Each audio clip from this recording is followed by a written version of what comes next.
এই লোকটি একদিন একটি দোকানে চিনি কেনার জন্য যায়। ওই দোকানদার যখন চিনি বের করছিল তখন সে ওই দোকানের একটি বস্তা কেটে সেখান থেকে অনেকগুলো চাল চুরি করতে থাকে। কিছুক্ষণ পরে ওই দোকানদার তাকে চিনি মেপে দিয়ে দিলে ওই লোকটি তার দাম জিজ্ঞেস করে। পরে সেই দোকানদার বলে, আমার দোকানে আমি রমজানের জন্য অফার দিয়েছি, আপনি 2 কেজি চিনির দাম 300 টাকা দিয়ে দেন। তখন সেই লোকটি বলে, এইটা আবার কিরকম অফার, আপনি সাধারণ দামের থেকে অনেক টাকা বেশি নিচ্ছেন। সে যখন ওই দোকানদারকে বকা দিচ্ছিল তখনই সেখানে আরেকজন লোক চাল কিনতে আসে। ওই দোকানদার তখন চালের বস্তা খুললে দেখে সেখানে অনেকগুলো চাল কমে গেছে। ওই লোকটি তখন সেই দোকান থেকে চলে যেতে নিলে সেই দোকানদার তাকে আবার ডাক দেয়। পরে সে ওই লোকটিকে জিজ্ঞেস করে, আপনি কি আমার দোকান থেকে চা চুরি করেছেন? এটা শুনে ওই লোকটি অনেক রেগে যায় এবং সেই দোকানদারকে বকা দিয়ে সেখান থেকে চলে যায়। ওই লোকটি কিছুক্ষণ পরে তার বন্ধুর কাছে গেলে সে জিজ্ঞেস করে, আপনি রোজার মাসে চুরি করলেন কেন? তখন সেই লোকটি বলে, ওই দোকানদার অনেক বেশি দামে জিনিস বিক্রি করে, এই জিনিসগুলো আমরা চুরি করেছি, এটা আমরা গরিবদের মধ্যে ভাগ করে দিয়ে দেবো। এটা শুনে ওই লোকটির বন্ধু অনেক খুশি হয়ে যায়। তখন সে তার বন্ধুকে বলে, তুই আবার ওই দোকানে যা এবং চিনি চুরি করে নিয়ে আয়। ওই লোকটির বন্ধু তখন সেখান থেকে চলে যায় এবং দোকানে গিয়ে দোকানদারকে চিনি দিতে বলে।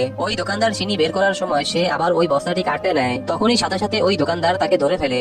ওই লোকটি পরে ধরা পড়ে গেলে ওই দোকানদার তার দোকান থেকে নেমে আসে এবং পরে লাঠি দিয়ে ওই লোকটিকে অনেক মারে।